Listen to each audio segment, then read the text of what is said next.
This is part one in a two-part series. This series discusses drug use, violence, and crime scenes. Listener discretion is advised.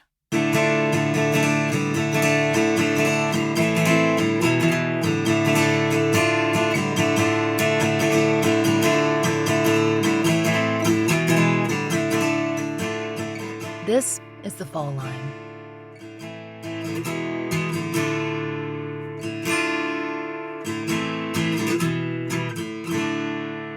There are things Sonia Perez knows about her mother, Lillie Aline Squeque Finley.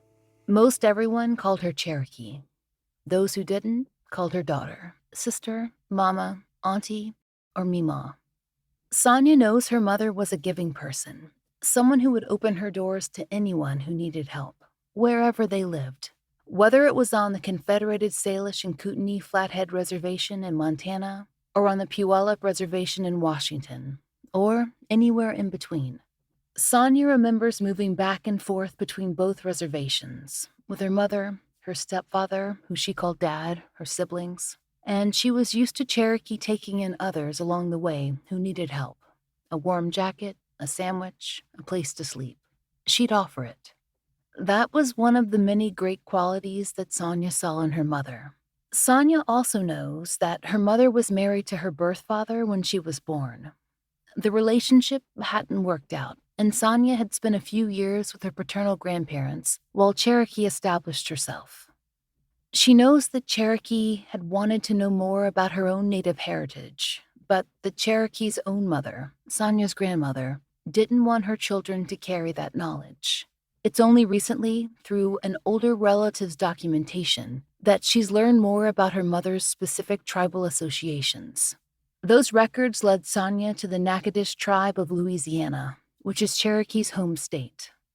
Sonia knows her mother was a passionate, loving woman. She knows her mother struggled with drugs and alcohol on and off throughout her life. But, Sonia points out, she never let her children go without. She knows that Cherokee loved her grandchildren and her friends and family immensely.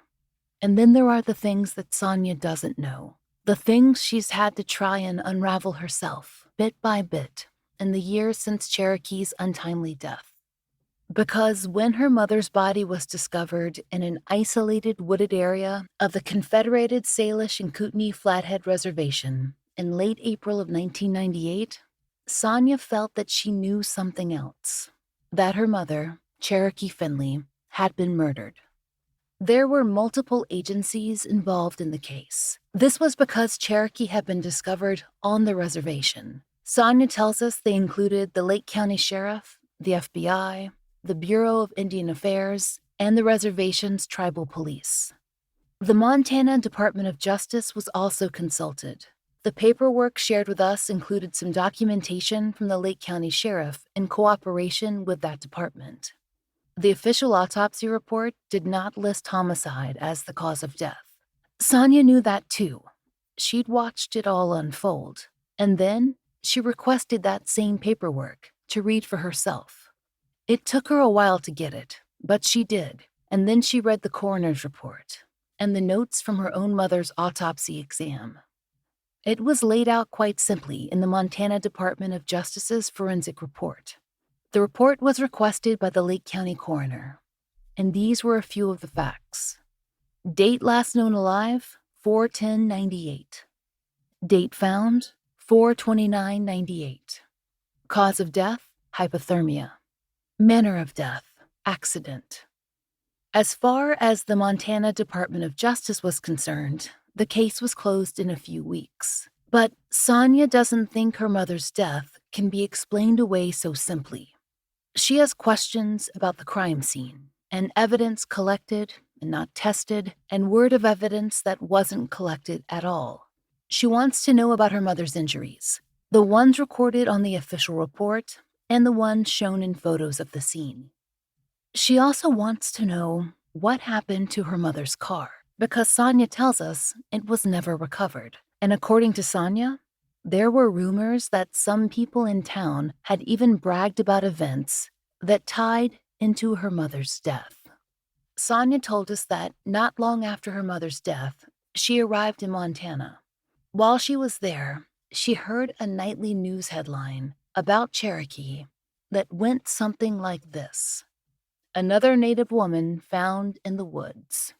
For 24 years, that description has stuck with Sonia.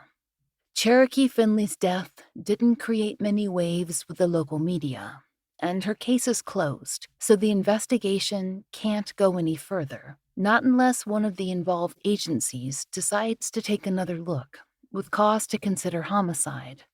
That's what Sonia has hope for, as she's worked to piece together what she knows and what she doesn't. More answers and more questions come every year. When Cherokee died, she was 46 years old, close to 47, and had seen the first few of her grandchildren born. Now, those grandchildren are grown. Sonia wishes that she knew more about the days leading up to her mother's death.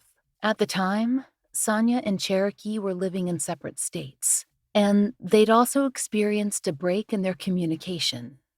But Sonia has done everything in her power since to discover everything she can about the day her mother disappeared, and the day she was found, and what happened in between. She wants to know why rumors of murder have continued for so long when Cherokee's death was ruled as accidental. We spoke with Sonia in early 2022 after a mutual friend connected us. Like many other stories, her family's is a complex one, and like any family story, it deserves attention.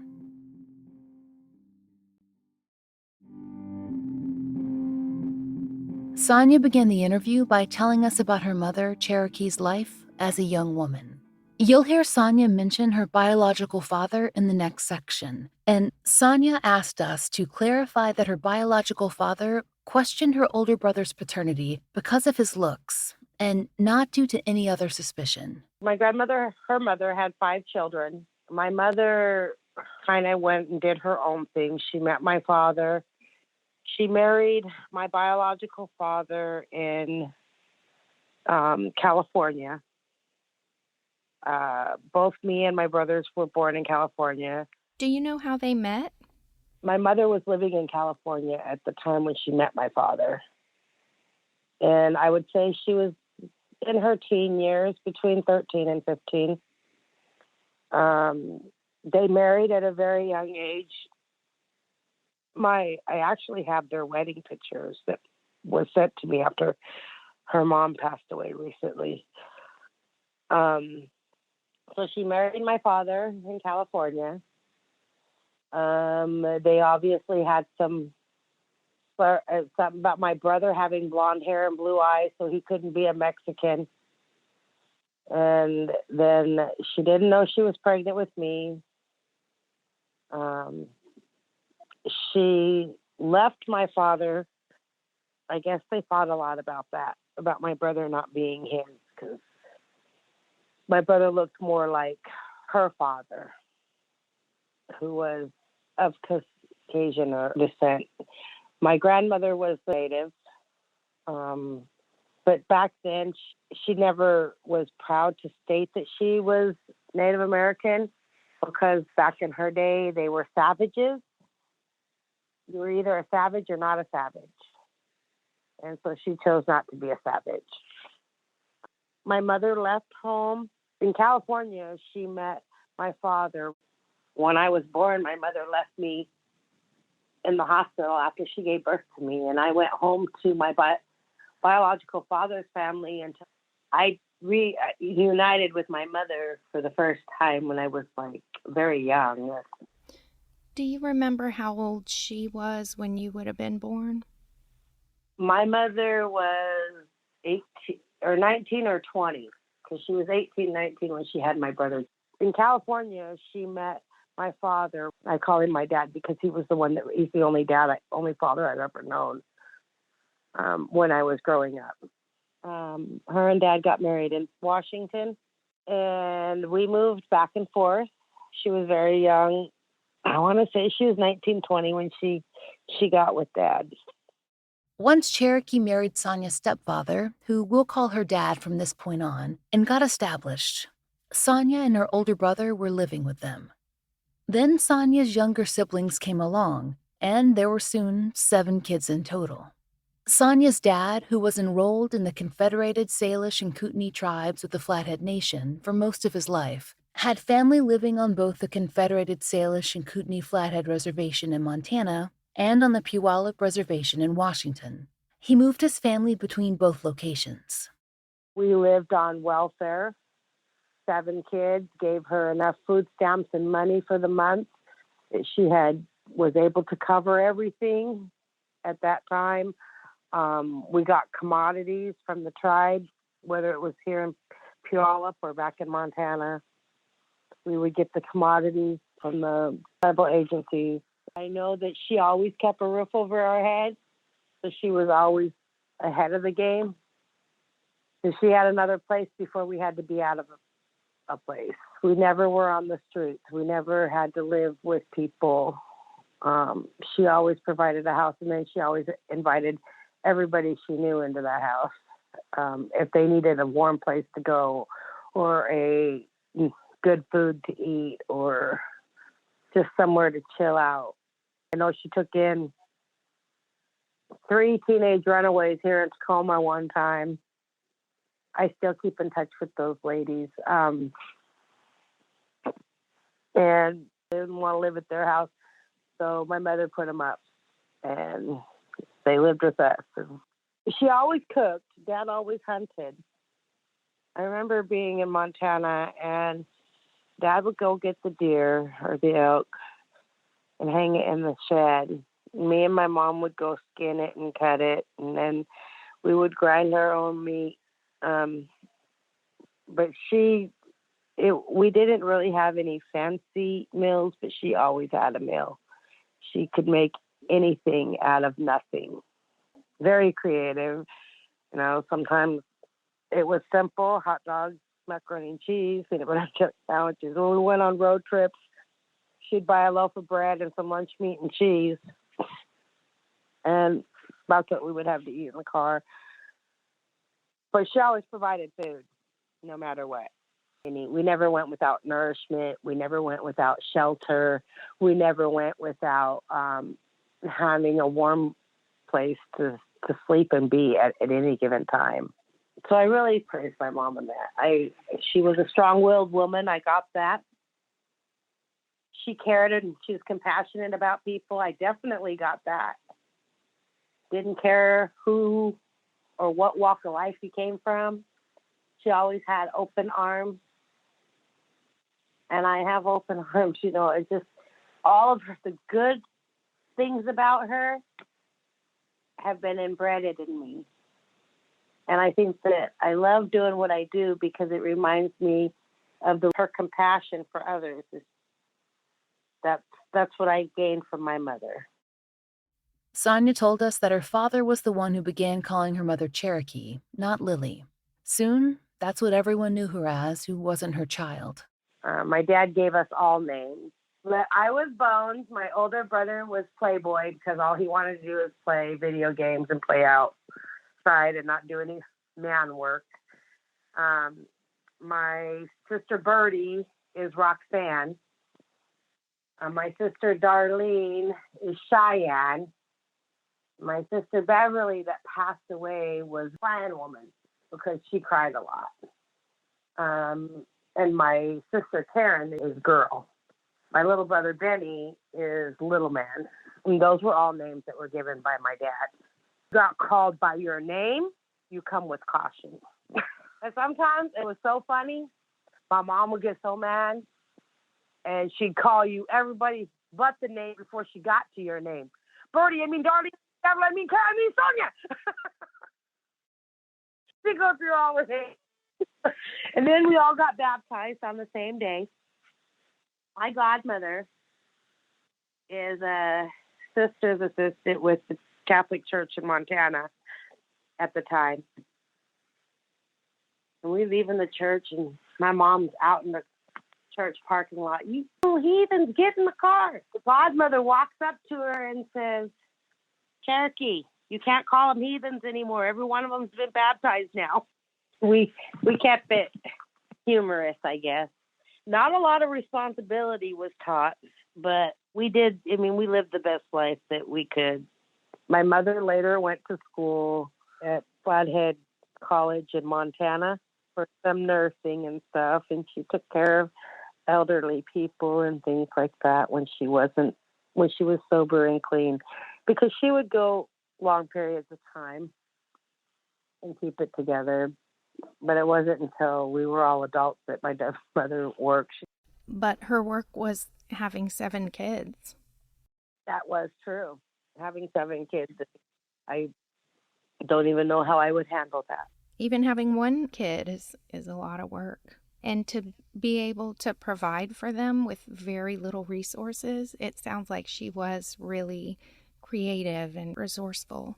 And that's exactly where I get it from, because to this day, I still help my kids and I still make it stretch and I make sure that I got enough to help. She did that. And those are the qualities that I got from her. And that's what I'm so thankful for.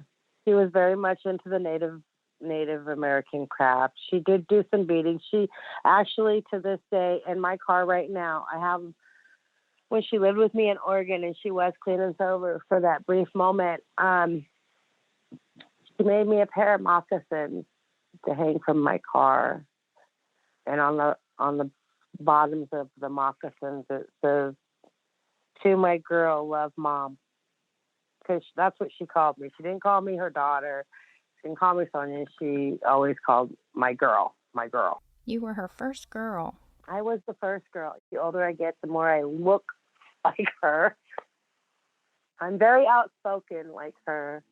Like I said, I have all of her great qualities. As the second oldest child and the oldest girl, Sonia felt a lot of responsibility for her younger siblings. And because there was intermittent drug and alcohol abuse in their home while they grew up, she often served as a parent figure herself. My mom would have me put the kids to bed, and she'd have our house parties. They partied, they carried on. All the kids were with me.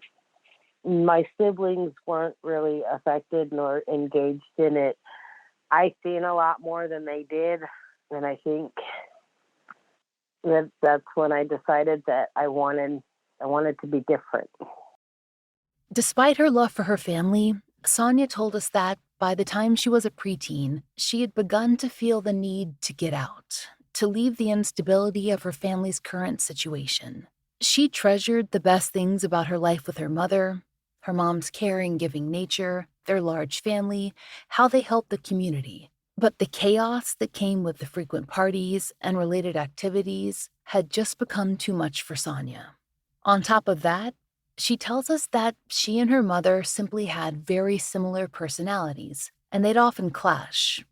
That came to a boiling point during Sonia's early adolescence. When she was 11, she became a ward of the state and was placed in various group homes. But she told us that she was eventually moved to Washington in her mid-teens to a locked facility. Sonia told us that, in purposely acting out in a way that she calculated would have her removed from her parents' house, that she wasn't seeking out risky behavior.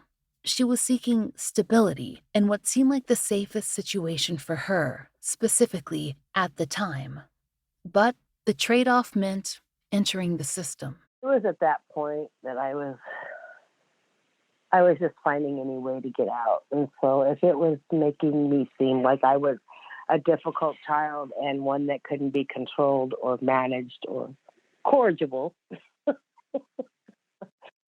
the adults, then that was my only option. Because I didn't have a desire to commit any crimes or try to break any laws.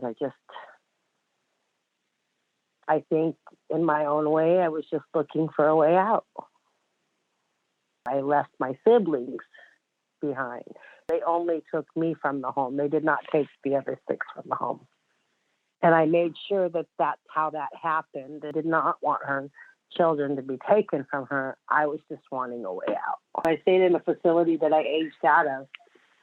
They considered me, incorrigible. My runaways from the receiving homes that I was always placed in, those were leaving without permission. So the judge kicked me out of the courtroom. I said only my attorneys could show up and for me.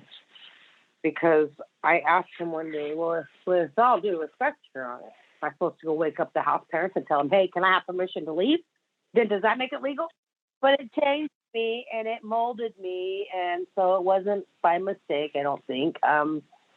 I think I was the one of my mom's 7 kids that broke the cycle, because the other ones live in the vicious cycle to this day. Thank God it really changed me, and it made me a better person, I think.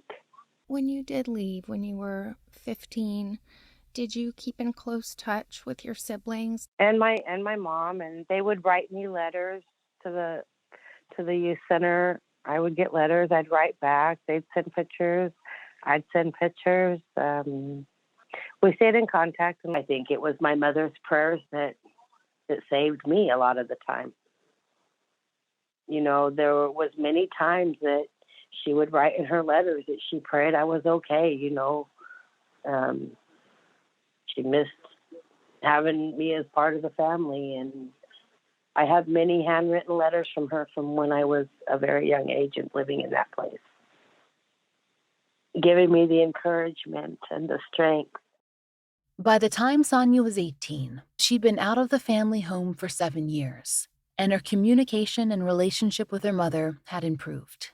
That was driven home when a special ceremony was held at the youth housing facility to mark her graduation from high school. But my mother made it to Spokane for my graduation, and I had earned enough levels at the facility that I was in that I was able to go have dinner with her before going back. I got pictures on my wall in my living room because she took the time. Not everything was bad with us all the time. But yeah, I was actually just thinking, you know, it was sometime last week I was really struggling. For some reason I woke up, my heart just felt heavy, and I was just really missing her.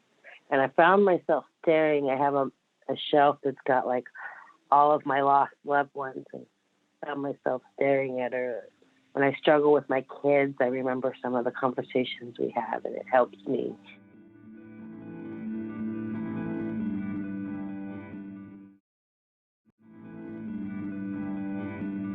Sonia's mother and father had separated and reconciled a few times during her teenage years, and by the time Sonia was 18, her parents were both living separately in Montana with her younger siblings. When Sonia aged out of the system, she got to choose a one-way plane ticket to anywhere in the United States. She chose Spokane, Washington. After all, the state of Washington was one of her 2 homes, and she was close enough to be able to visit her family in Montana. But in Washington, she was able to begin her adult life on her own terms. After a short time spent living with some relatives, Sonia established her own home and began the business of adulthood. And then came a surprise. She was pregnant with her first child, her daughter. That connection created a new way for her to bond with her own mother.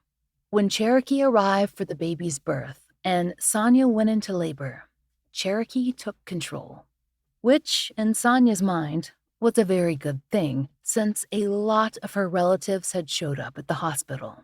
They were very excited for the baby's birth. She was not the first grandbaby, but she was my first child. She showed up. Bless her, God, she was such a powerhouse. Always wanted to be in control. Come on, my girl, get up out of that bed. We're going to walk all the way cafeteria and back. My mother insisted one more time for me to take a walk. I collapsed. They brought me back upstairs. My daughter's head got stuck in the birth canal, covering her nose and mouth. So then everything started getting real intense at that time. And so my uncle kind of cleared the room.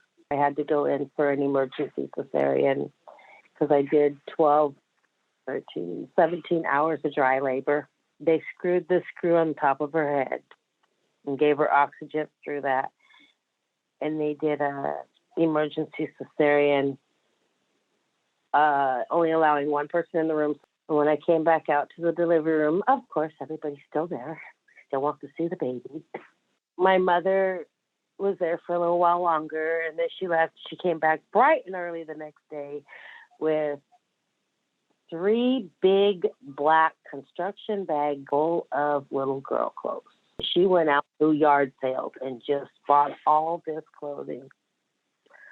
And of course, she stayed that day and helped me put most of the outfits on. As I got older, as I became an adult, and after becoming an adult, she was there from my daughter's birth. She was there for every monumental moment of my young adulthood. Sonia's second child, her son, was born months early. That's when Cherokee decided that she'd move to Oregon, where Sonia had relocated, to help Sonia care for her baby and her small child. She was also caring for 2 of Sonia's nieces at the time who came along. And she took care of him while I worked my 2 jobs. Like, I wasn't stressing at all. Like, she loved it. The only time she'd let me hold my son is when I was nursing, because that was the only time I needed to hold him. She embraced my children with love. As much as Sonia appreciated her mother's help with her children, they had some friction.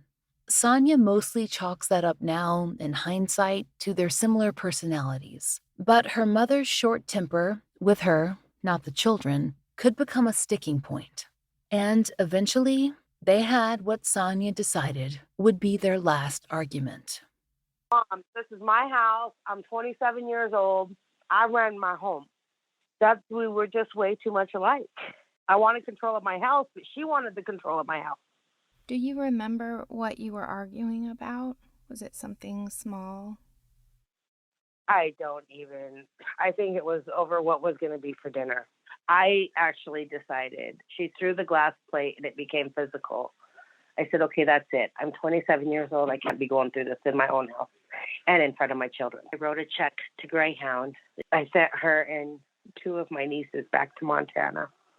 So once she got back there, were you guys in touch? Did you talk to her? No, I did not. That was the last time. I did not ever get the opportunity to tell her I was sorry. I never had an opportunity to make things right with her. At her funeral services, my godmother and I talked about this a lot. And she promised me that my mom knew that I loved her more than anything. But that is my biggest regret, and that's where I won't do with my own kids. I won't let them end the conversation with me on a bad note. We have to end on a good note, because I carry that regret in my heart probably for the rest of my days, that I was never able to say, hey, Mom, I'm sorry. I never had the chance to make it right with her. And that's where a lot of my guilt was because I didn't know that those hateful words that she said to me before getting on that bus was going to be the last time I was going to hear her voice. And I tell my kids that every day. I don't want this to be our last word. We have to make it right before we part. Because you're never promised the next given moment. Some people think I'm a little dramatic on that, but when you live through that yourself, and when you have that weighing on you every day, it really becomes very important not separate on a bad note. Because I would do anything in this world to have an opportunity to hug her and tell her I was sorry. Cherokee Finley went missing in mid-April 1998. But Sonia didn't know that her mother had disappeared, not truly disappeared, until she received a phone call at work. It was the end of April, and she was at her second job, working as an armed security guard. Said it was a call out of the blue. I never did like my daughter's father. And he had called and he said something about my mom. Sorry about your mom, but she was found dead. And I cussed him out, like literally used a bunch of profanity. How could you dare call me and say that? That is just so horrifying. And I called my uncle before finally my uncle answered. And he's like, oh, my girl, I'm so sorry to hear about your mom. And reality had hit me. When Cherokee was living with Sonia, she'd been sober. But when she returned to Montana, Sonia says her mother was using drugs and alcohol again. This background was known to local law enforcement, and Sonia and her family feel it was a factor in ruling Cherokee's death as accidental. Hypothermia with accompanying drug intoxication, a reason not to dig deeper, in the family's opinion. At the beginning of this episode, we told you about the things that Sonia knew and the things she didn't.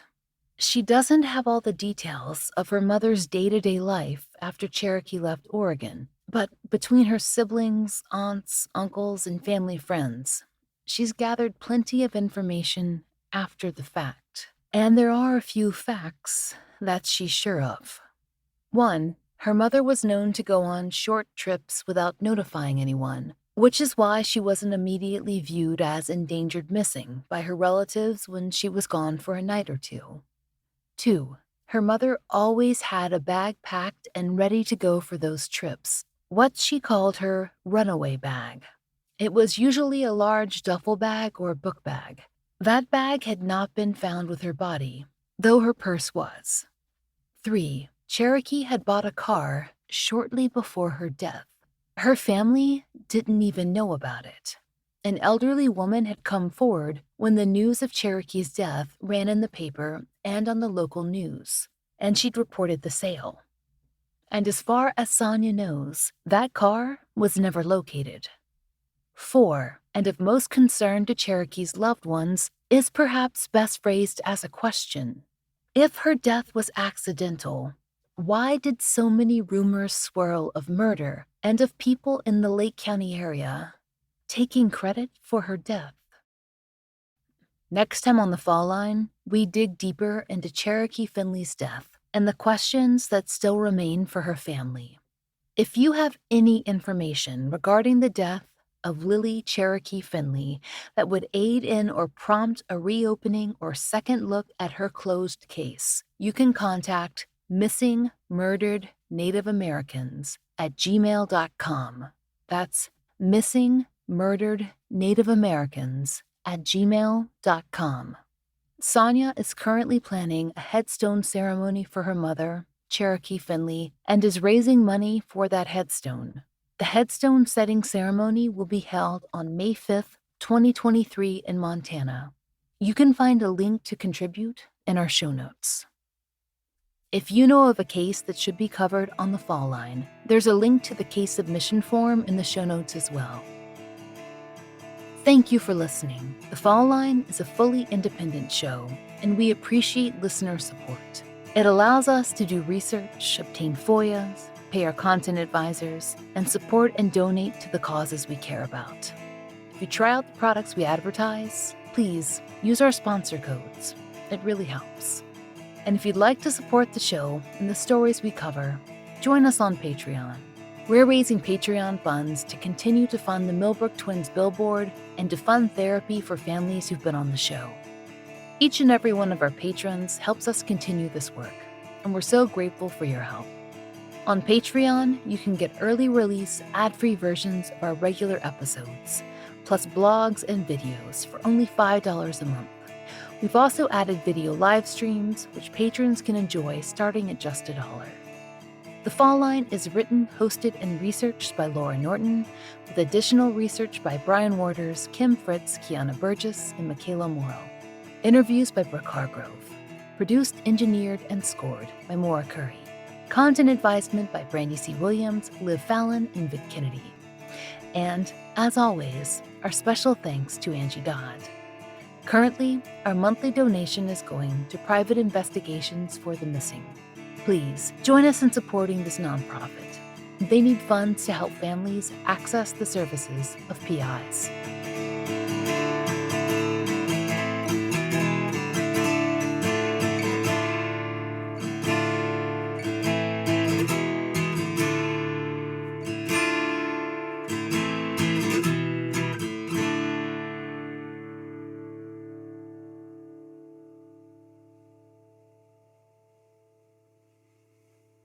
With so many options, why choose Arizona State University? For me, the only online option was ASU because of the quality. Their faculty was really involved with their students and care about your personal journey. The dedication to my personal development from my professors, that's been extremely valuable to me.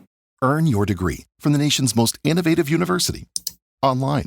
That's a degree better. Explore more than 350 plus undergraduate, graduate, and certificate programs at asuonline.asu.edu.